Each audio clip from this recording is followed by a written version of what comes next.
O que acontece espiritualmente quando você decide soltar alguém? Soltar alguém que amamos pode ser um dos processos mais dolorosos que podemos experimentar.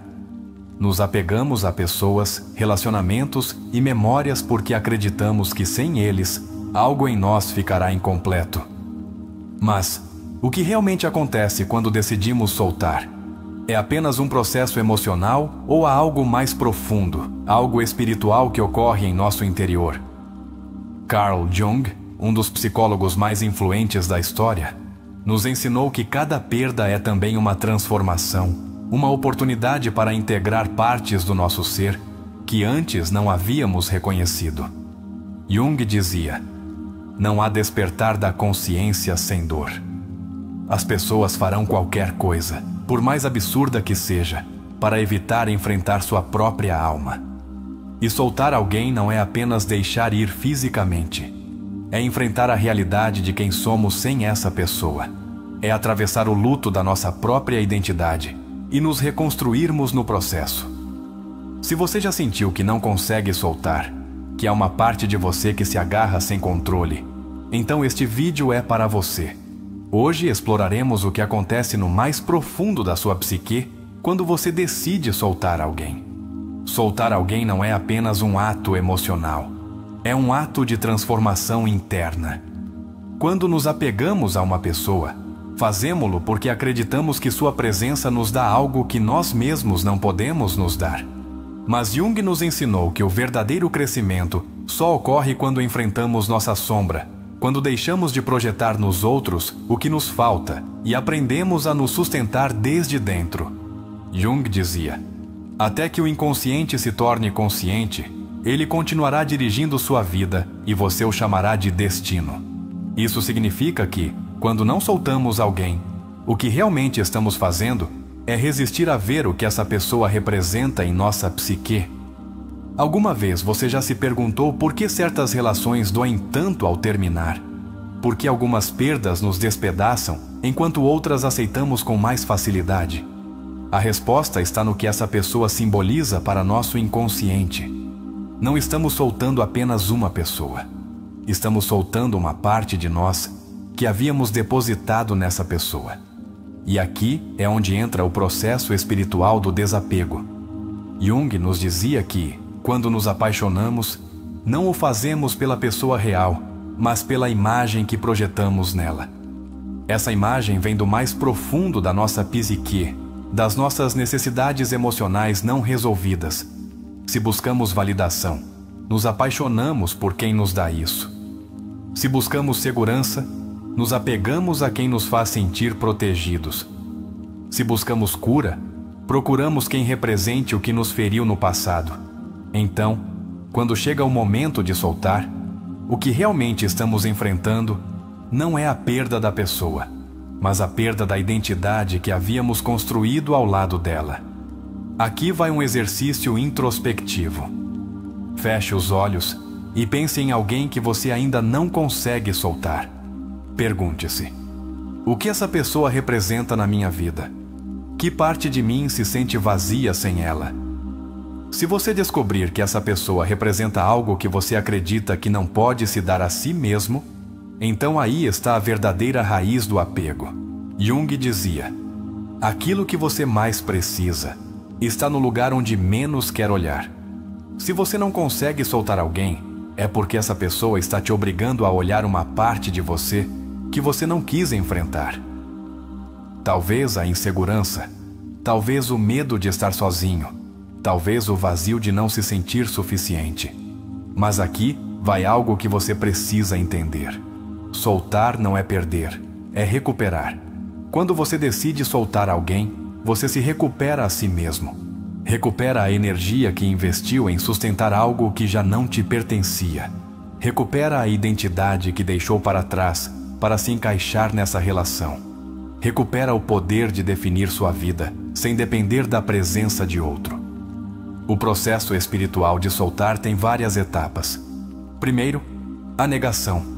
Não queremos aceitar que a relação mudou, que essa pessoa já não pode estar na nossa vida da mesma maneira.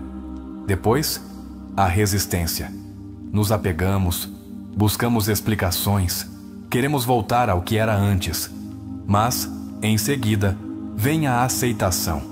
E aqui acontece algo incrível. Quando realmente aceitamos, percebemos que a ausência dessa pessoa não é o fim, mas o início de uma nova versão de nós mesmos. Jung dizia: não há despertar da consciência sem dor. Quando você solta, sente dor, sim, mas também sente liberdade. Porque o apego é uma corrente invisível que nos mantém presos a uma história que já não nos pertence. E quando você decide soltar, percebe que a história não termina aí. Você está apenas começando a escrever uma nova, uma na qual já não precisa que ninguém preencha os vazios que só você pode preencher. Exercício introspectivo. Escreva uma carta para a pessoa que você precisa soltar. Diga o que sente, o que aprendeu e o que decide liberar. Queime a carta ou rasgue-a em pedaços como símbolo de deixar ir. Isso não é um ritual vazio. É um ato de consciência. É a representação física do que sua alma precisa fazer no interior. Quando você decide soltar, algo espiritual acontece em você. Não é apenas que você deixa de sofrer por essa pessoa. É que você se transforma. Descobre que não precisa buscar amor desesperadamente. Descobre que o que realmente queria dessa pessoa já está dentro de você. E então, pela primeira vez, você se sente completo sem a necessidade de se agarrar a ninguém. Se este vídeo ressoou com você, quero que deixe nos comentários a frase: hoje escolho soltar para me recuperar a mim mesmo. Porque quando você realmente entende isso, nunca mais volta a ser o mesmo. Na próxima parte, aprofundaremos ainda mais como esse processo de soltar afeta nossas emoções, nossa energia e nossa evolução pessoal, com contribuições de Jung e outros grandes pensadores. Porque quando você aprende a soltar com consciência, descobre que nunca perdeu nada. Você estava apenas aprendendo a se encontrar a si mesmo. Quando decidimos soltar alguém, não estamos simplesmente deixando ir uma relação ou uma conexão emocional. Estamos desencadeando um processo que atravessa todas as camadas da nossa psique. Carl Jung nos ensinou que nossa mente não é um espaço uniforme, mas é composta por 3 níveis fundamentais: a consciência, onde habita nosso senso de identidade e o que acreditamos saber sobre nós mesmos; o inconsciente pessoal, que contém nossas memórias, emoções reprimidas e todos os aspectos que evitamos enfrentar; o inconsciente coletivo, uma camada mais profunda onde residem os arquétipos, as estruturas universais que dão forma às nossas experiências humanas. Quando tentamos soltar alguém, cada uma dessas camadas é afetada de maneira diferente. No nível da consciência, sentimos a perda como um vazio, uma ausência que nos golpeia com força. É a parte mais evidente do processo, onde aparecem a tristeza, a nostalgia e a incerteza. Mas, no inconsciente pessoal, acontece algo muito mais profundo. A ruptura toca nossos complexos, essas estruturas emocionais que moldaram nossa personalidade. Um complexo, segundo Jung, não é algo necessariamente negativo. É uma parte fundamental da nossa mente, um sistema de emoções e memórias organizadas em torno de uma experiência específica. Quando nos vinculamos a alguém, nossos complexos entram em jogo. Por isso, quando perdemos uma pessoa, não enfrentamos apenas sua ausência, mas os complexos que essa relação ativou em nós. Se essa pessoa despertou em nós a sensação de não sermos suficientes, sua ausência nos faz sentir inseguros. Se essa pessoa nos proporcionou validação, sua partida nos confronta com nosso próprio vazio emocional. Se essa relação nos fez sentir protegidos, o fim da relação nos mergulha no medo. Jung dizia: um complexo só se torna doentio quando se pensa que não se tem. Ou seja, não é a perda que nos dói, mas nossa resistência em aceitar o que essa perda revela sobre nós mesmos. Soltar alguém significa enfrentar os aspectos ocultos da nossa psique. Significa ver de frente os padrões que nos levaram a essa relação em primeiro lugar. E aqui é onde entra a dimensão mais profunda do processo, o inconsciente coletivo. O inconsciente coletivo é onde residem os arquétipos, esses padrões universais que influenciam nossa vida sem que percebamos. Cada vez que nos apaixonamos, não estamos apenas nos relacionando com uma pessoa, mas com uma imagem arquetípica que projetamos nela.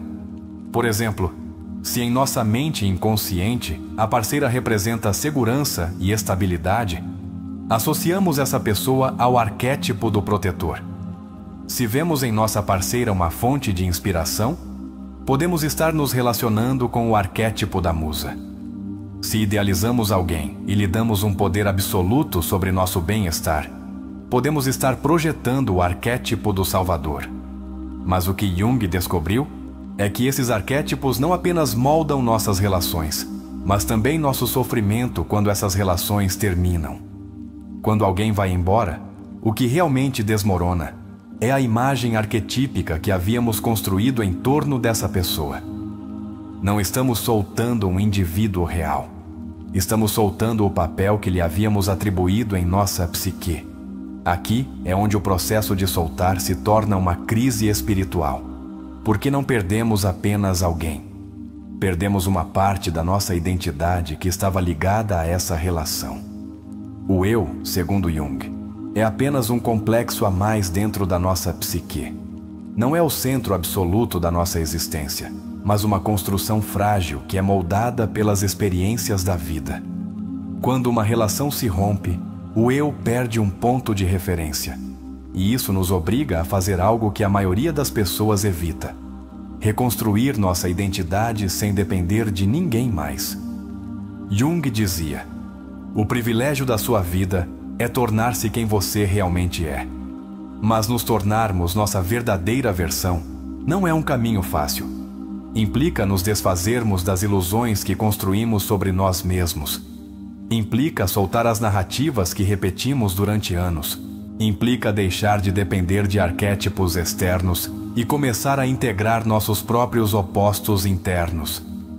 Aqui entra outro conceito fundamental de Jung: a individuação. A individuação é o processo no qual deixamos de projetar nos outros o que não queremos ver em nós mesmos. Quando soltar alguém parece impossível, é porque essa pessoa carrega consigo uma parte da nossa psique que ainda não integramos. Se você não consegue soltar quem te dava segurança, é porque ainda não integrou sua própria capacidade de ser seu refúgio.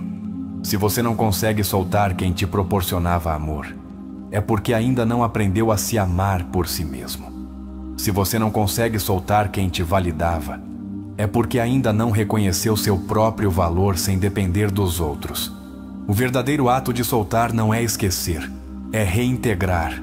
É trazer de volta à sua consciência aquilo que você acreditava que só o outro podia te dar. E aqui ocorre a verdadeira transformação. Quando você decide soltar com consciência, algo muda dentro de você. Você não busca mais fora o que pode encontrar dentro. Não se agarra mais a relações que só existem para preencher vazios. Não projeta mais nos outros os aspectos de si mesmo que evitou enfrentar. Nesse momento, a dor deixa de ser sofrimento e se torna sabedoria. E é nesse momento que, pela primeira vez, você se sente realmente livre. Jung dizia: não se alcança a iluminação fantasiando sobre a luz, mas tornando consciente a escuridão. Soltar alguém é esse momento em que nos encontramos com nossa própria sombra. O momento em que deixamos de fugir de nós mesmos. O momento em que, em vez de buscar refúgio no outro, nos tornamos nosso próprio lar. Se esta mensagem ressoou com você, quero que deixe nos comentários a frase: soltar não é perder, é recuperar meu poder. Porque quando você realmente entende isso, o amor, a perda e a vida deixam de ser uma luta. Tornam-se um caminho de autodescoberta. E nesse caminho, o mais importante não é quem você solta, mas quem você encontra no processo. Você mesmo. Nos vemos na próxima parte, onde exploraremos como esse processo ganha vida através de uma história impactante. Porque algumas verdades não se entendem apenas com a mente, Elas se sentem com a alma. Frase bonita. Carl Jung, um dos psicólogos mais influentes da história, explicou que nossa relação com os outros é apenas um reflexo da relação que temos conosco mesmos. Se você já sentiu que dá demais e não recebe o mesmo em troca, se já sentiu que termina em relações onde não é valorado, se já sentiu que, por mais que se esforce, parece que o amor sempre escapa de suas mãos, então este vídeo é para você. Hoje vamos aprofundar no que Jung chamou de processo de individuação, a integração da sombra e o despertar da consciência. Porque, até que você compreenda que parte de você está sabotando sua própria capacidade de receber amor, você continuará repetindo os mesmos padrões. Aqui não falaremos de truques superficiais para agradar alguém. Falaremos do que realmente faz uma pessoa ser digna de amor. E mais importante ainda, como transformar seu interior para que, em vez de perseguir o amor chegue a você de maneira natural. Porque quando você entender isso, sua forma de ver as relações mudará para sempre. Fique até o final, porque esta mensagem pode ser o ponto de inflexão que você estava esperando em sua vida. Carl Jung nos ensinou que as relações humanas não são casuais. Por trás de cada conexão que estabelecemos, há forças inconscientes que nos levam a repetir padrões de atração, amor e apego. Se você já se perguntou por que continua se apaixonando por pessoas que não te valorizam, ou por que sempre termina em relações que te fazem sofrer, a resposta não está no acaso, mas no seu inconsciente. Jung dizia: até que o inconsciente se torne consciente, ele dirigirá sua vida e você o chamará de destino. Isso significa que nossas escolhas no amor não são tão livres quanto acreditamos. Muitas vezes, escolhemos as pessoas não porque realmente queremos, mas porque nosso inconsciente precisa para curar. Se na sua infância você aprendeu que o amor vem com abandono, você buscará parceiros que te façam sentir o mesmo. Se aprendeu que o amor se ganha com sacrifício, encontrará pessoas que te façam lutar por ele. Se cresceu em um ambiente onde o amor era instável, o caos nas relações parecerá normal. Aqui está a chave. O amor que aceitamos em nossa vida é um reflexo do amor que acreditamos merecer. Por isso, antes de se perguntar por que ninguém te ama como você gostaria, faça uma pergunta mais profunda. Como estou me amando a mim mesmo? Porque você não pode receber dos outros o que você mesmo não se dá. Se você não se valoriza, atrairá quem também não o faz. Se você não coloca limites, atrairá quem os cruza. Se você não acredita que é digno de amor, atrairá quem te nega isso. Aqui entra o conceito da sombra, uma das lições mais poderosas de Jung. A sombra é tudo aquilo que reprimimos de nós mesmos. Esses aspectos que escondemos porque acreditamos que não são aceitáveis, mas que, na verdade, continuam agindo em nossa vida desde o inconsciente. Jung dizia: não se ilumina imaginando figuras de luz, mas tornando consciente sua própria escuridão. Isso significa que, se você realmente quer mudar sua vida amorosa, precisa enfrentar as partes de você que te levaram a relações que te causam dano. Faça uma lista das suas últimas relações ou situações amorosas. Escreva como você se sentiu em cada uma delas. Pergunte-se: que padrão se repete? Se você perceber que sempre terminou sendo rejeitado, pouco valorado ou abandonado, então não é o mundo exterior que está falhando. É sua própria relação com você mesmo que precisa ser curada. Jung nos diz: não podemos receber amor até que integremos nossa sombra. O Viagem de Soltar, a história de Renata. Renata nunca pensou que soltar alguém fosse tão difícil. Sabia, no fundo do seu ser, que sua relação com Adrian não podia continuar. Não era apenas a rotina que os consumia, nem as brigas que se tornavam cada vez mais dolorosas.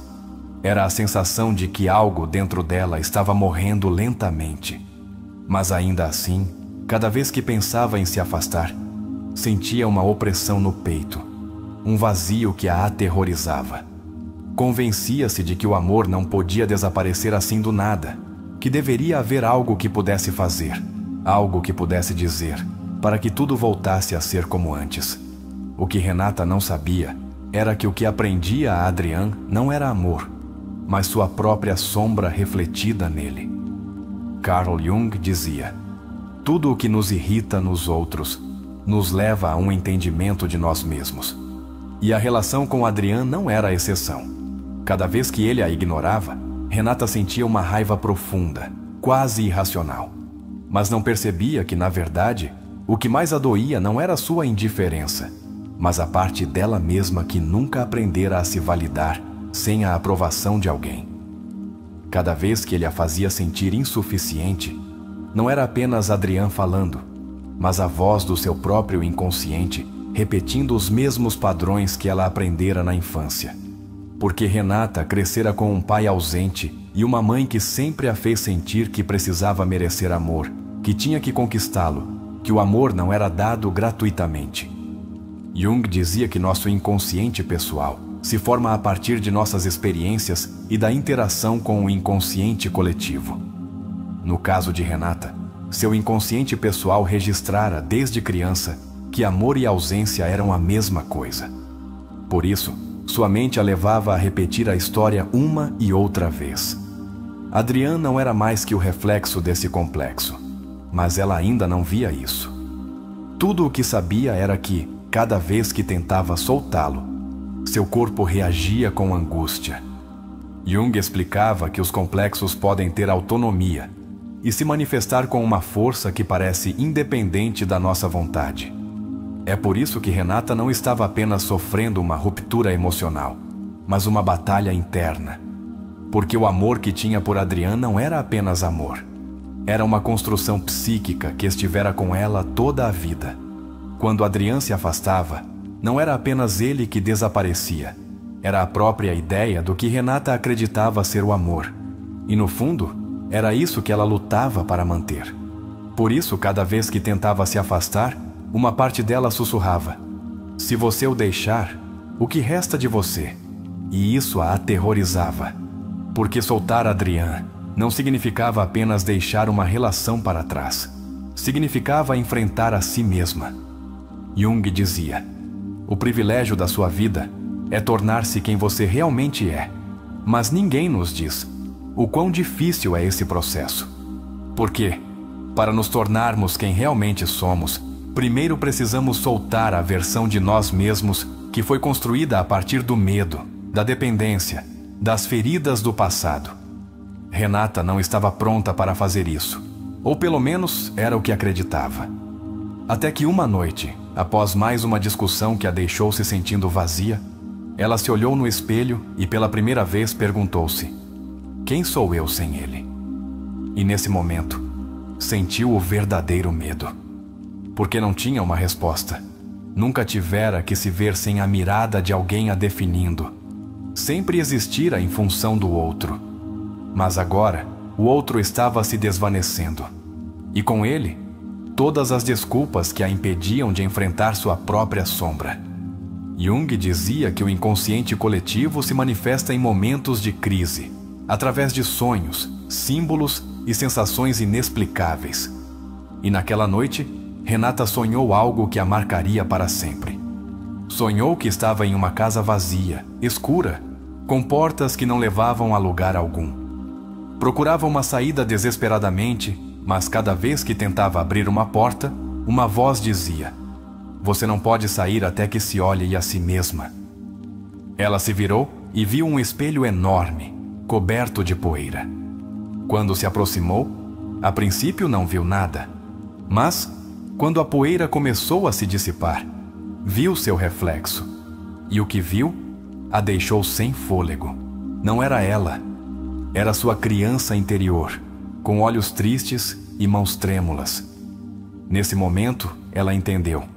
Não estava presa na casa, estava presa em sua própria psique, e a única forma de sair era enfrentar a parte dela que ignorara toda a vida.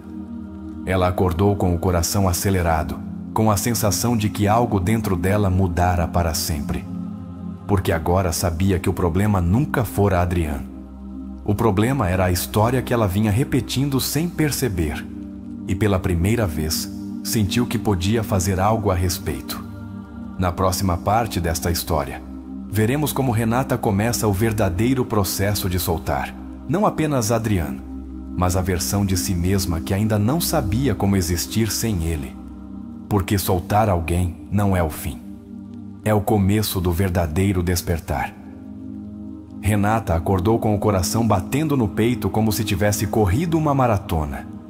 O sonho ainda vibrava em sua mente. A casa vazia, o espelho coberto de poeira e aqueles olhos cheios de tristeza que a olhavam de seu reflexo. Ela sabia o que significava. Passara tempo demais fugindo de si mesma. Levantou-se e caminhou até o espelho de seu quarto. Por um momento, sentiu medo. Mas então lembrou das palavras de Jung.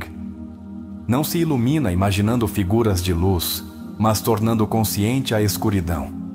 E era isso que ela tinha que fazer. Olhar-se de verdade.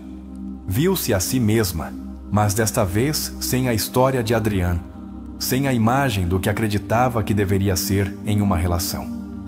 Apenas ela, com todas as suas cicatrizes. Pela primeira vez em muito tempo, sentiu-se estranha dentro de sua própria pele.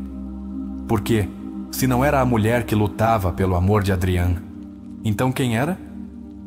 Carl Jung explicava que o eu é apenas um complexo a mais dentro da psique, mas sua função é nos dar o senso de identidade. Renata percebeu que sua identidade estava completamente atada à sua relação. Não tinha um eu separado de Adrian. Quando ele a ignorava, ela se sentia invisível. Quando ele a fazia sentir insuficiente, ela se afogava na insegurança. Quando ele se afastava, ela sentia que desmoronava. Mas agora que ele não estava mais lá, o que restava dela? Jung falava dos complexos, esses fragmentos da nossa psique que têm vida própria e que muitas vezes operam fora do nosso controle. Renata tinha um complexo profundamente enraizado, o medo de ser abandonada. Desde criança, sentira que precisava se esforçar para ser vista, para ser amada, para ser escolhida. E esse complexo a levara, uma e outra vez, a buscar relações que a fizessem reviver essa mesma história. Porque, como dizia Jung, até que o inconsciente se torne consciente, ele dirigirá sua vida e você o chamará de destino. Renata sentiu um arrepio percorrer sua espinha. Seu destino fora buscar o amor em lugares onde nunca o encontraria. Porque o problema não era Adrian. O problema era que ela ainda não sabia como se sentir completa sem a luta pelo amor. E isso significava que soltá-lo não era apenas um ato de vontade. Era um ato de cura. Ela tomou alguns dias para refletir, para permitir que a ideia se assentasse dentro dela. Não podia continuar fugindo de si mesma. Se realmente queria soltar Adrian, precisava soltar a versão de si mesma que dependia dele para se sentir valiosa. Mas isso não era tão fácil porque, quando tentamos soltar, nossa sombra resiste. Jung dizia que o inconsciente não nos deixa mudar da noite para o dia. Ele nos lança testes, nos empurra de volta aos padrões conhecidos. E foi exatamente o que aconteceu quando, alguns dias depois, ela recebeu uma mensagem de Adrian. Sinto sua falta. Essas duas palavras fizeram todo o seu corpo se retesar. Era a armadilha perfeita, porque seu inconsciente queria acreditar que ele mudara. Queria acreditar que desta vez seria diferente. Queria acreditar que soltar não era necessário. Jung explicava que os complexos podem ser ativados por estímulos específicos e nos fazer reagir de maneira automática. E foi exatamente o que Renata sentiu. Uma parte dela queria voltar, mas uma parte mais profunda, a que despertara após seu sonho, sabia que não podia fazer isso, porque se voltasse, estaria apenas repetindo a mesma história mais uma vez. Olhou para a mensagem, respirou fundo, e pela primeira vez em sua vida, em vez de reagir a partir do medo, permitiu-se sentir o que realmente estava acontecendo dentro dela. Sentiu a ansiedade, o medo, a necessidade de responder. mas também sentiu algo novo: paz. Paz porque, pela primeira vez, ela tinha uma escolha. Não precisava seguir o mesmo padrão. Não precisava responder só porque sua psique queria reviver uma história que já não lhe servia. Soltar não é apenas se afastar. Soltar é escolher uma nova versão de si mesmo. E nesse momento, Renata escolheu. Não respondeu à mensagem, não porque não sentisse amor, mas porque finalmente entendia que o amor que realmente precisava era o que devia a si mesma. Naquela noite, voltou a sonhar com a casa vazia, mas desta vez, quando abriu a porta do espelho, não viu a menina triste. Viu uma mulher mais forte, mais completa, e pela primeira vez, entendeu que a saída sempre estivera dentro dela. Na próxima parte, veremos como Renata enfrenta a etapa mais difícil de soltar, a integração. Porque soltar não é apenas se afastar de alguém, é aprender a se reconstruir sem o peso do passado. Renata acordou com a sensação de que algo dentro dela mudara. Não respondera à mensagem de Adrian. E embora seu corpo ainda carregasse a inércia do apego, sua mente e sua alma sabiam que dera um passo sem volta. Pela primeira vez, sentiu que estava se ganhando a si mesma. Carl Jung dizia que a individuação é o processo no qual deixamos de ser o que o mundo espera de nós e nos tornamos quem realmente somos. E Renata estava no limiar dessa transformação. Mas ainda havia algo que a segurava: a dor. Porque, embora soubesse que tomara a melhor decisão, o vazio que Adrian deixou ainda doía.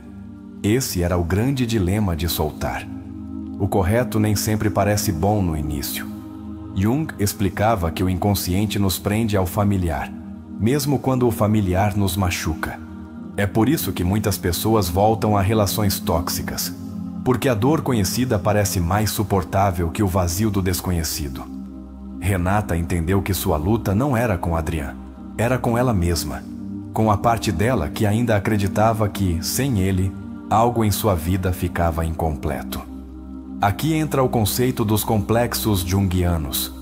Os complexos são estruturas psíquicas carregadas de emoções que se ativam com certos estímulos. Quando Adrian a ignorava, ativava-se o complexo de abandono que ela desenvolvera na infância.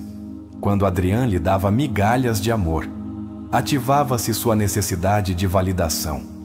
Cada interação com ele alimentava uma parte de sua psique que ainda não estava completamente consciente. Jung dizia: o que negamos nos submete, o que aceitamos nos transforma.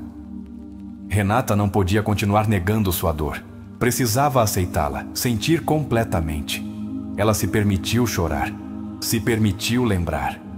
Mas desta vez, fez isso sem se julgar, porque agora entendia que sua dor não era um sinal de fraqueza, mas um reflexo de seu crescimento. A consciência do que estava sentindo já era uma transformação em si mesma. Sem perceber, ela estava fazendo algo que nunca fizera antes. Não fugir de si mesma, mas havia algo mais: o inconsciente coletivo.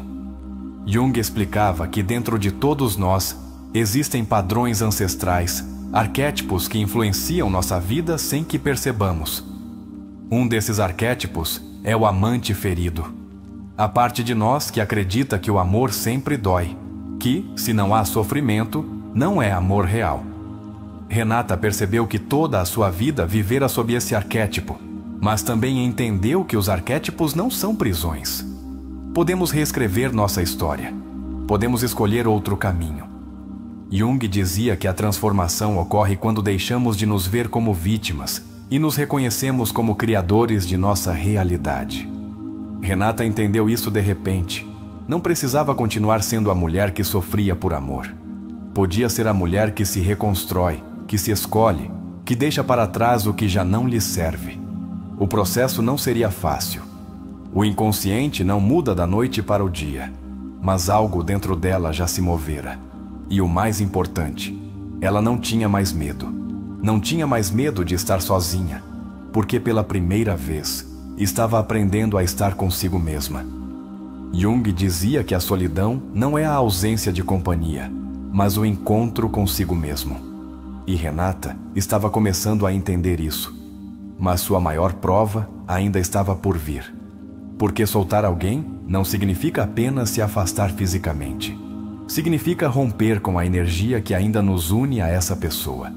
E embora Renata não soubesse, logo enfrentaria a última sombra de seu processo.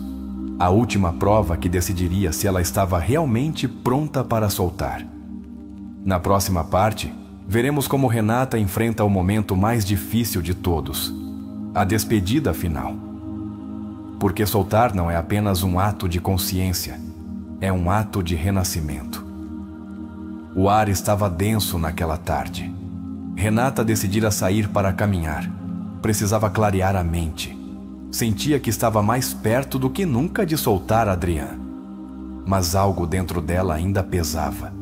Embora não o visse há semanas, embora não tivesse respondido à sua última mensagem, ainda sentia sua presença em sua mente, em seu corpo, em sua energia.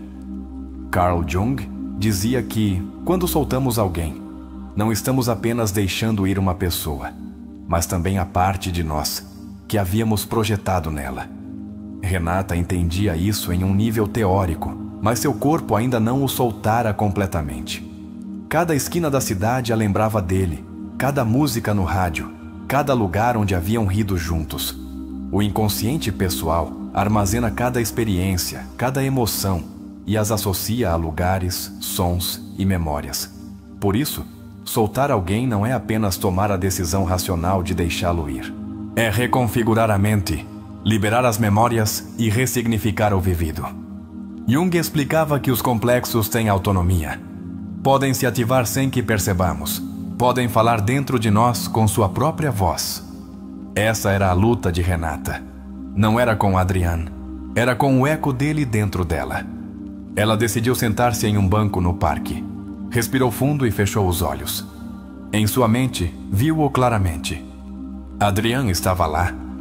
Não na realidade, mas sim em seu mundo interno. E então ela entendeu. Não soltara porque ainda estava esperando algo dele.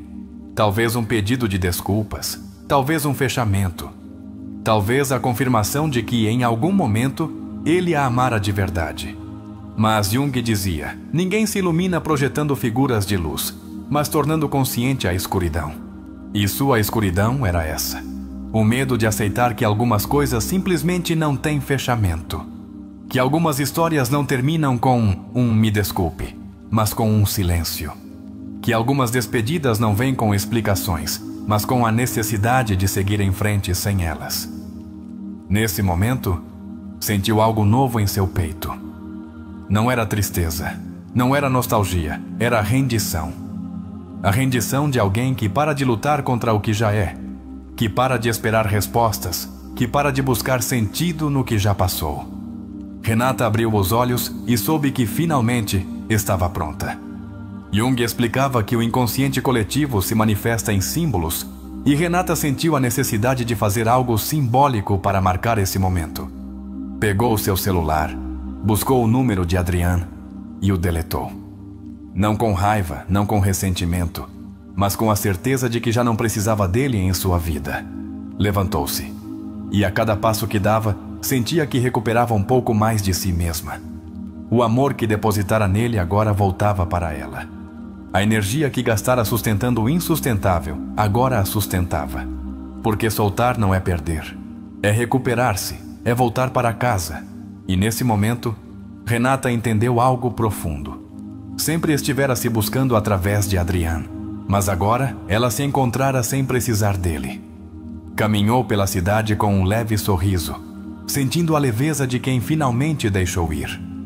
Não havia ódio, não havia dor, apenas a sensação de que, enfim, era livre.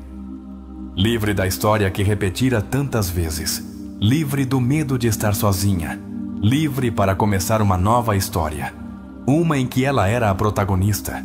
Jung dizia, o privilégio da sua vida é tornar-se quem você realmente é. E Renata, depois de tanto tempo, estava pronta para isso. Para soltar sem medo. Para amar sem se perder. Para caminhar sem olhar para trás, a história de Renata representa um processo que Carl Jung denominou individuação, a jornada rumo à totalidade do ser. Sua travessia para soltar Adriane não foi apenas uma ruptura amorosa, mas um encontro com sua própria psique, uma batalha entre seu eu consciente e sua sombra. Jung afirmava que os arquétipos são estruturas inerentes à psique humana, padrões universais que emergem em diferentes momentos de nossa vida. No caso de Renata, sua relação com Adriane ativou o arquétipo do amante ferido, que ela carregava dentro de si desde a infância. Esse arquétipo não é uma simples emoção passageira. É uma estrutura profunda que predispõe uma pessoa a se relacionar de certa maneira com o amor e o apego, de acordo com suas experiências iniciais e os padrões de seu inconsciente pessoal. Jung sustentava que os arquétipos são como moldes vazios, que se preenchem de conteúdo através da experiência individual. Em outras palavras, o amor não era algo que Renata construíra do zero com Adriane, mas uma repetição de padrões que já existiam em sua psique. O problema não era apenas Adriane, mas a carga emocional e simbólica que ela projetava sobre ele. Em sua mente, ele não era apenas um homem. Era um símbolo de segurança, de aprovação, de amor condicionado. Quando Adriane desapareceu de sua vida, não foi apenas sua presença que Renata perdeu, mas a estrutura psíquica na qual construíra sua identidade dentro da relação. Aqui entra o conceito do inconsciente pessoal. Jung explicava que esse nível da psique contém não apenas memórias e experiências reprimidas, mas também as emoções não resolvidas, os traumas e as necessidades afetivas que não foram satisfeitas. O complexo de abandono que Renata arrastava desde a infância é um exemplo de como o inconsciente pessoal molda nossas relações adultas.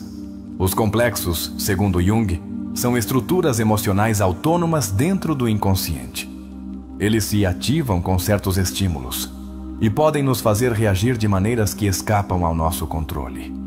Quando Adriane a ignorava, não era apenas uma indiferença casual o que Renata sentia. Era o eco de sua infância, onde aprendera que o amor devia ser conquistado, que a validação era escassa e que a de ausência era sinônimo de carinho.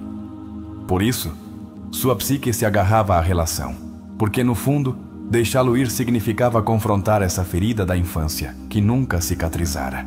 Esse é o ponto onde os arquétipos, os complexos e as sombras se entrelaçam. Jung descrevia a sombra como a parte de nós que reprimimos, que escondemos no fundo da nossa mente porque não se encaixa com a identidade que construímos. No caso de Renata, sua sombra era formada por seu medo de estar sozinha, sua dependência emocional e sua sensação de insuficiência. Enquanto estava com Adriane, ela podia evitar ver essa parte de si mesma. Mas, quando ele se foi, sua sombra emergiu com toda a força. Jung advertia que a sombra não desaparece quando a ignoramos. Pelo contrário, cresce e se fortalece no inconsciente.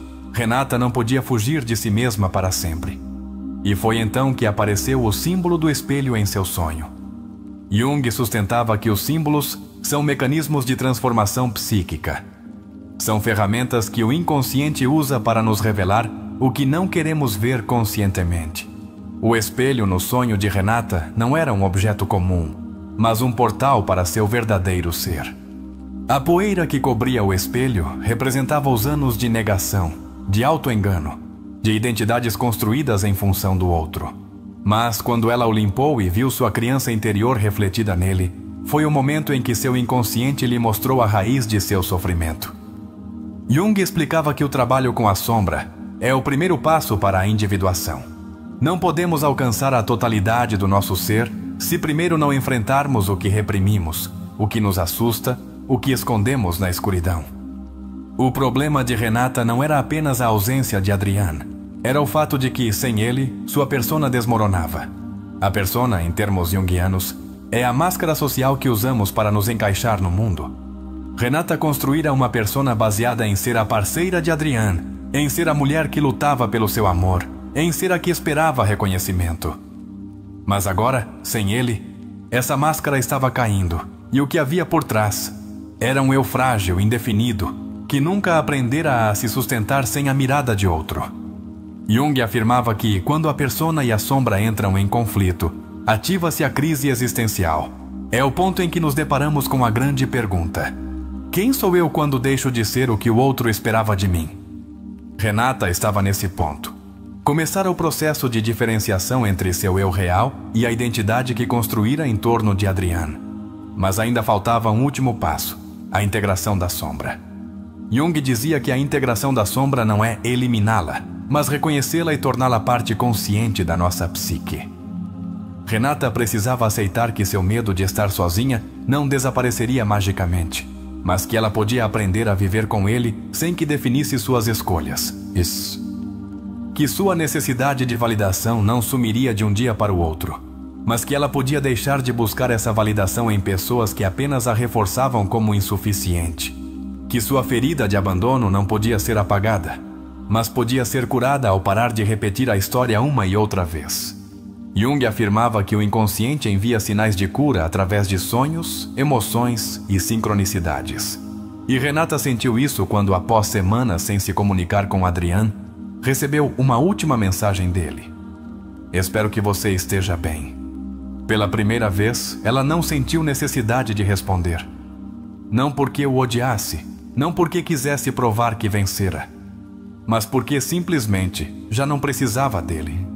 Essa era a verdadeira transformação, não a negação, não a resistência, mas a paz com o que foi e com o que já não é. Renata dera o passo mais importante em sua jornada de individuação. Já não projetava seu amor em outra pessoa. Agora, era sua própria fonte de amor. Mas ainda restava um último nível em seu processo: a reconexão com seu verdadeiro ser. Na próxima parte, exploraremos como Renata descobre o último arquétipo em seu caminho: o si mesmo, a imagem da totalidade dentro de sua psique, porque soltar alguém não é o fim da jornada. É o início de uma nova versão de nós mesmos. A transformação de Renata em seu processo de soltar Adriane pode ser analisada sob a perspectiva da imaginação ativa, um método que Jung desenvolveu para permitir que os pacientes interagissem conscientemente com seu inconsciente. Quando Renata teve seu primeiro sonho com o espelho, sua psique lhe oferecia uma imagem simbólica para revelar um aspecto profundo de seu inconsciente. Na psicologia analítica, os sonhos não são apenas expressões do inconsciente, mas formas nas quais o inconsciente se comunica com a consciência para guiar o processo de individuação. Jung recomendava que os pacientes trabalhassem diretamente com seus sonhos, sem afastá-los de seu significado original. Diferentemente do psicanálise freudiana, onde as associações livres podiam levar a diferentes interpretações, Jung insistia que o significado de um sonho deveria ser explorado dentro de seu próprio simbolismo, e não fora dele. Renata, sem saber, estava aplicando esse princípio ao retornar constantemente à imagem do espelho em seu processo de introspecção. Cada vez que refletia sobre o que vira em seu sonho, estava realizando um diálogo interno com seu inconsciente, que é uma das bases da imaginação ativa. Jung descobriu que esse tipo de interação com a psique pode ser chave para a transformação pessoal.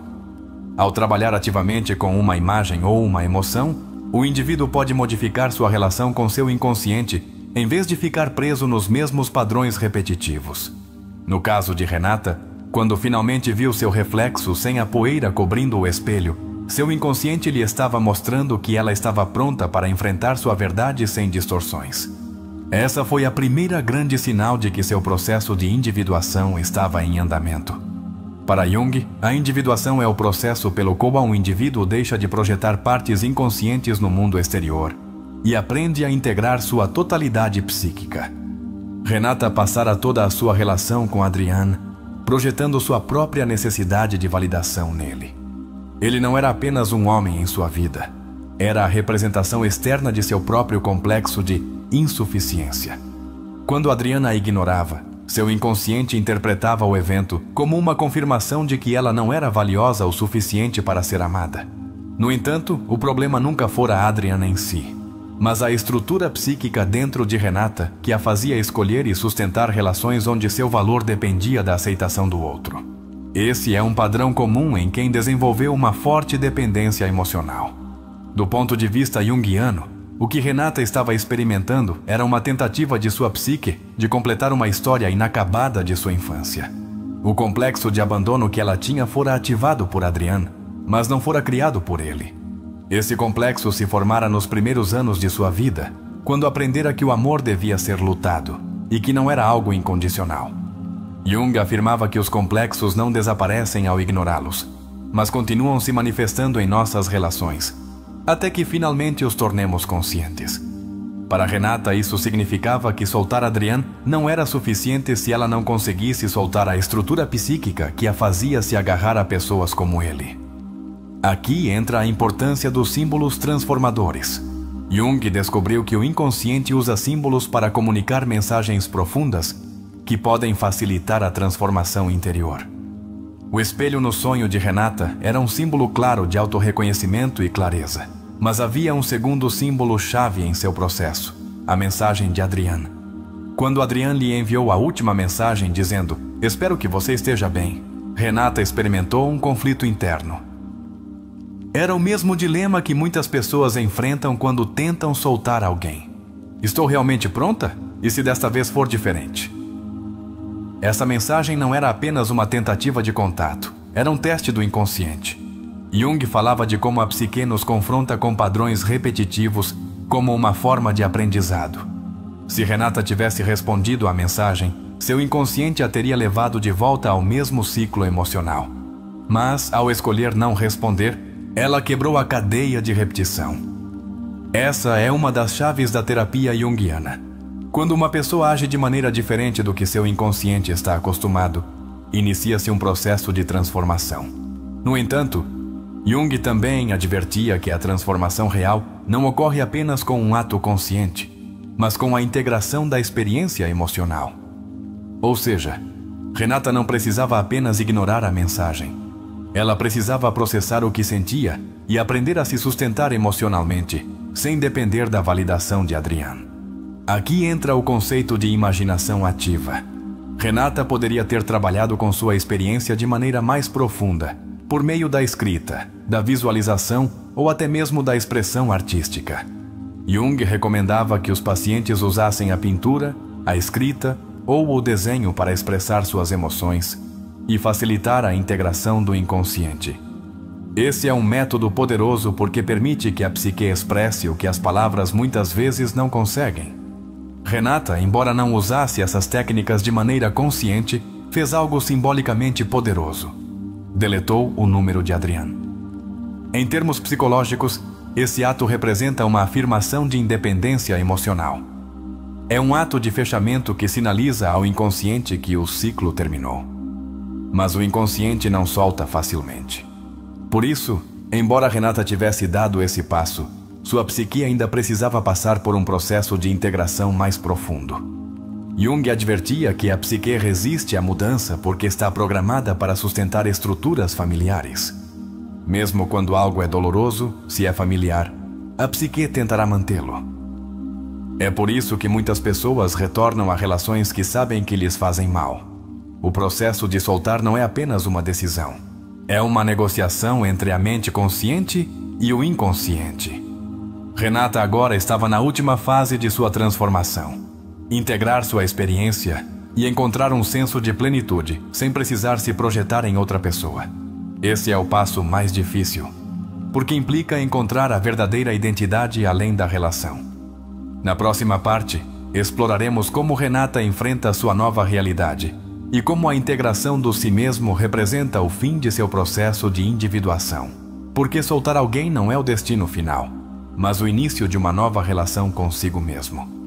O Viagem de Renata não representa apenas uma transformação emocional, mas também uma manifestação profunda do processo de individuação descrito por Carl Jung. Sua história exemplifica como uma pessoa pode transcender seus padrões inconscientes e chegar a uma síntese entre seu consciente e inconsciente, o que Jung denominava síntese transcendental. Jung sustentava que a psique humana não se limita aos conflitos internos ou aos traumas do passado, como enfocava Freud em sua psicanálise. Em vez de ver o inconsciente apenas como um armazém de memórias reprimidas, Jung o via como uma fonte de energia criativa e de desenvolvimento pessoal. No caso de Renata, sua luta por soltar Adrian não era apenas um conflito emocional, mas uma oportunidade para integrar uma parte inconsciente de si mesma. Aqui entra em jogo o conceito dos arquétipos. Segundo Jung, os arquétipos são padrões universais presentes no inconsciente coletivo, que moldam a forma como percebemos o mundo e nos relacionamos com os outros. Um dos arquétipos mais relevantes na história de Renata é o arquétipo do amante, que reflete o desejo de união, de paixão e de conexão emocional profunda. Mas quando esse arquétipo é ativado de maneira inconsciente, pode levar à dependência emocional e ao sofrimento quando a relação se rompe. Jung advertia que, quando não somos conscientes de nossos arquétipos, terminamos projetando-os nos outros sem perceber. Isso foi exatamente o que aconteceu com Renata com Adrian. Ela projetou nele sua necessidade de validação, de ser amada incondicionalmente, de encontrar alguém que preenchesse o vazio de sua infância. No entanto, ao enfrentar sua sombra e trabalhar em seu processo de individuação, Renata deixou de ver Adrian como a fonte de seu amor próprio e começou a integrá-lo dentro de si mesma. Esse é um passo crucial na psicologia analítica. Deixar de buscar no exterior o que só pode ser encontrado dentro. Aqui entra o conceito da síntese transcendental, que é o ponto em que a consciência e o inconsciente alcançam um equilíbrio, permitindo que a pessoa se torne uma versão mais autêntica de si mesma. Quando Renata finalmente decidiu não responder à última mensagem de Adrian, não foi um ato de orgulho ou ressentimento. Foi uma afirmação de sua nova identidade. Ela já não precisava que ele a validasse, porque aprendera a se validar a si mesma. Jung sustentava que o processo de individuação não é um evento único, mas uma jornada de vida inteira. Renata dera um grande passo, mas sua evolução ainda continuava. Um dos aspectos mais interessantes da psicologia analítica é que ela não se aplica apenas na terapia individual, mas também no estudo da mitologia, da religião e da educação. Renata, ao enfrentar sua história, estava seguindo um padrão que se repete em inúmeros mitos e relatos universais. Jung afirmava que os mitos e as lendas são manifestações do inconsciente coletivo, representações simbólicas das lutas internas que todos enfrentamos. O Viagem de Renata se assemelha ao do herói mitológico, que deve enfrentar seu maior medo para encontrar sua verdadeira essência. É aqui que podemos conectar sua história com o arquétipo do herói. O herói, nos mitos e na vida real, não é aquele que nunca tem medo, mas aquele que enfrenta seu medo e segue em frente. Renata se tornou a heroína de sua própria história, ao decidir romper com os padrões que a limitaram por tanto tempo. Essa transformação não ocorre da noite para o dia. Jung falava do trabalho com o anima e o animus, os aspectos femininos e masculinos dentro de cada pessoa, que devem ser equilibrados para alcançar a plenitude. Renata, em seu processo, estava integrando seu próprio anima e animus. Antes, sua feminilidade estava atada à validação externa. Agora, ela estava aprendendo a integrar seu lado masculino interno, o aspecto de sua psique que lhe dava independência, segurança e autodeterminação.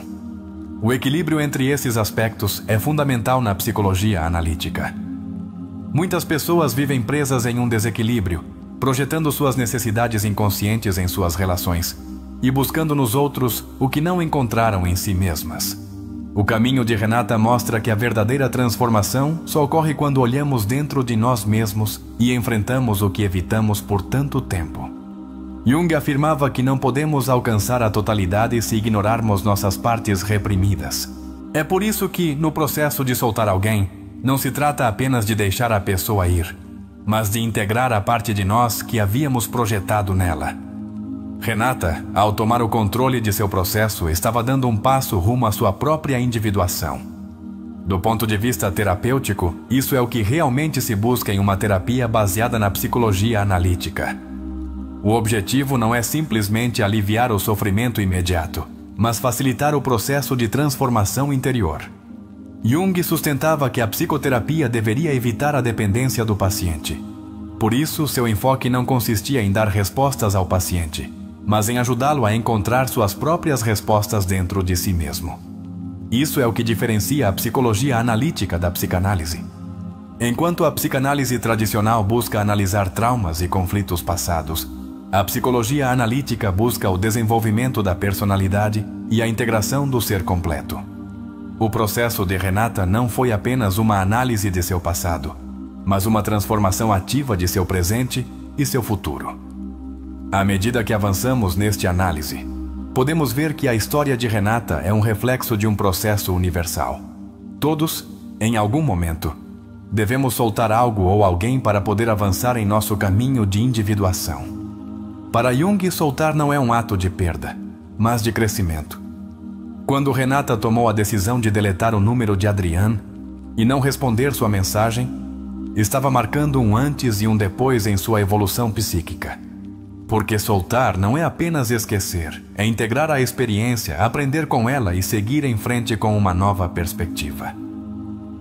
O inconsciente coletivo está cheio de histórias de renascimento, de transformação e de crescimento através da dor. E Renata, sem saber, tornara-se uma dessas histórias.